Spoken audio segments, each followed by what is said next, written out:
Emiten Perkebunan Sawit dan CPO PT Sampurna Agro Tbk berganti nama dan mengangkat jajaran Dewan Komisaris baru setelah resmi dikendalikan oleh POSCO International Corporation.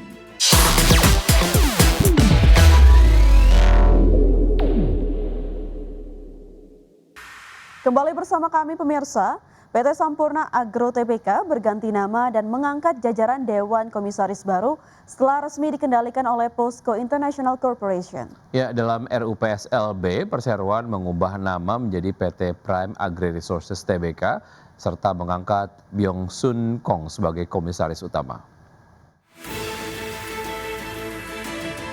Emiten Perkebunan Sawit dan CPO PT Sampurna Agro Tbk berganti nama dan mengangkat jajaran Dewan Komisaris baru setelah resmi dikendalikan oleh POSCO International Corporation.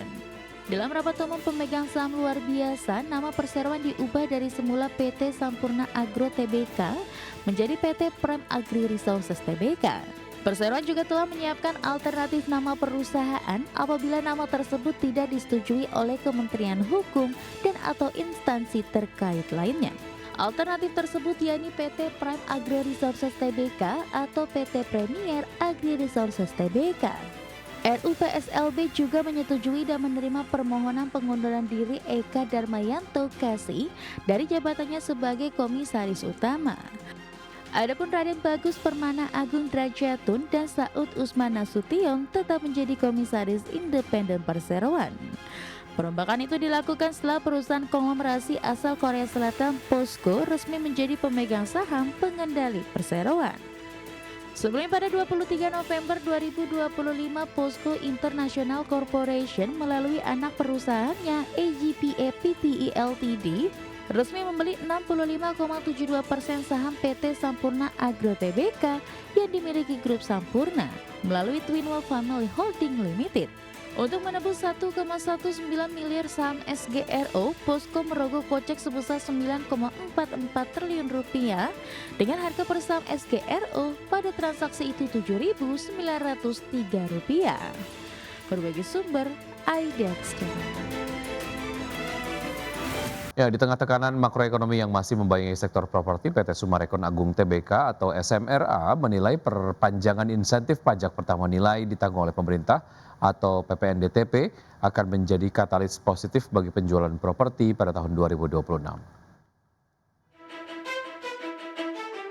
Di tengah tekanan makroekonomi yang masih membayangi sektor properti, PT Summarecon Agung Tbk atau SMRA menilai perpanjangan insentif pajak pertambahan nilai ditanggung pemerintah atau PPNDTP akan menjadi katalis positif bagi penjualan properti tahun 2026.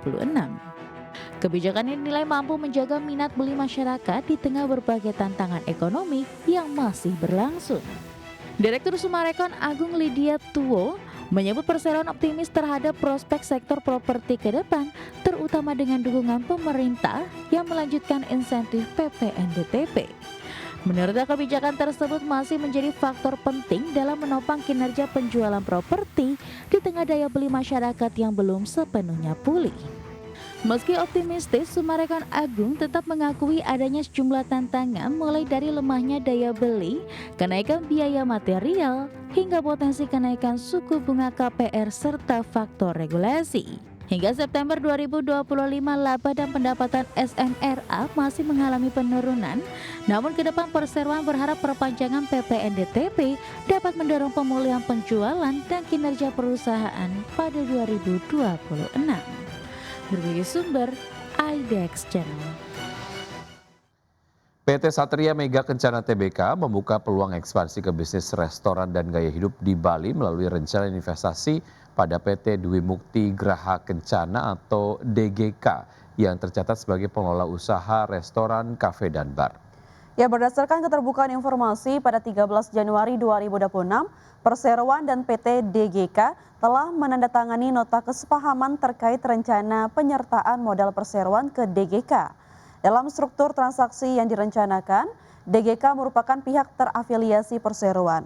Dana investasi tersebut direncanakan bersumber dari hasil penambahan modal dengan hak memesan efek terlebih dahulu atau right issue yang akan dilakukan perseroan Dengan penyertaan modal tersebut, perseroan menargetkan untuk menjadi pemegang saham pengendali di DGK.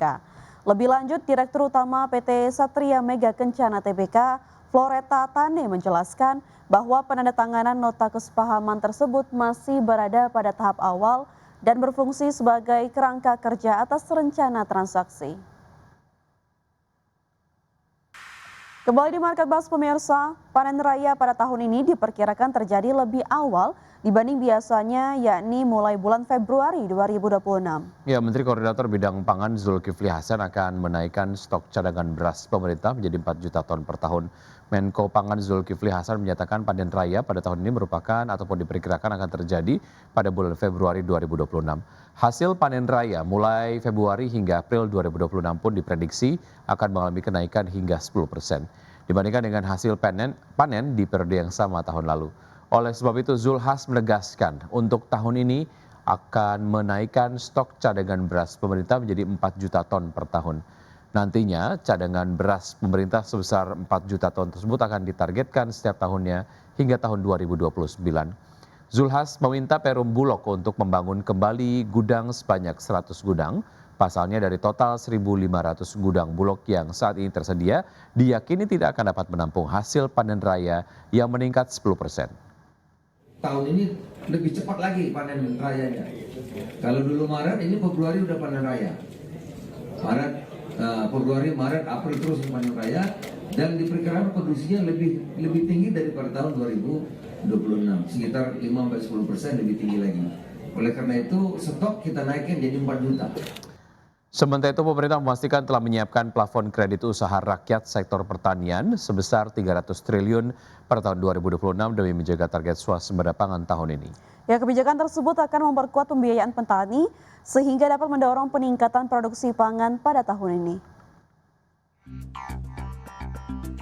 Pemerintah memastikan terus mendorong optimalisasi produksi pangan nasional dengan upaya meningkatkan realisasi kredit usaha rakyat di sektor pertanian pada tahun ini.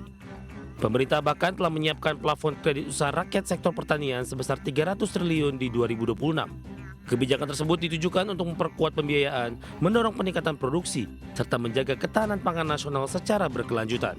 Menurut Menko Perekonomian Erlangga Hartarto, plafon KUR pertanian masih berpotensi ditingkatkan sesuai kebutuhan. Sebab pada tahun lalu pemerintah mencatat perbaikan capaian ketahanan pangan sepanjang 2025. Hal ini ditopang oleh produksi beras yang mencapai 34,71 juta ton, serta produksi jagung sekitar 16 juta ton. Terkait kemampuan kita untuk ketahanan pangan termasuk produksi beras yang mencapai 34,71% dan tentu produksi jagung juga cukup baik sebesar 16 juta ton, dan pemerintah terus mendorong dalam bentuk pembiayaan yaitu KUR untuk pertanian. Tahun kemarin kita salurkan 102 triliun dan tahun ini kita punya plafon 300, sebetulnya untuk pertanian pun plafonnya bisa. Sebelumnya Presiden Prabowo Subianto mengumumkan Indonesia resmi mencapai swasembada pangan khususnya beras pada 2025. Pengumuman tersebut disampaikan sebagai penegasan komitmen pemerintah untuk menjaga swasembada beras, stabilitas harga, serta kesejahteraan petani melalui kebijakan pembiayaan yang adaptif. Jakarta, Raharjo Patmo, Adex Channel. Kementerian Keuangan mencatat realisasi penyaluran kredit usaha rakyat hingga akhir November 2025 mencapai 250,8 triliun rupiah. Capaian tersebut setara dengan 87,7% dari total pagu KUR 2025 yang ditetapkan sebesar 286 triliun rupiah. Wakil Menteri Keuangan Suhasil Nazara menyampaikan realisasi penyaluran kredit usaha rakyat hingga akhir November 2025. Capaian tersebut setara 87,7% dari total pagu KUR 2025 yang ditetapkan sebesar 286 triliun. Suhasil menjelaskan penyaluran KUR tersebut telah menjangkau sekitar 4,2 juta debitur di seluruh Indonesia.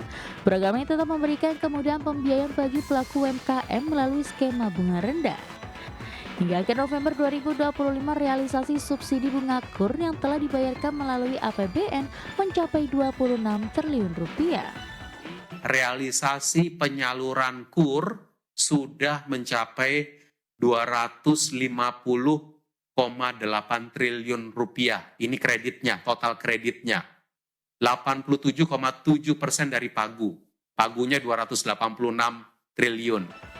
Di sisi lain, pemerintah menaikkan target penyaluran KUR bagi para pelaku UMKM di 2026 menjadi 320 triliun dari sebelumnya 300 triliun rupiah di 2025. Tim Liputan IDX Channel.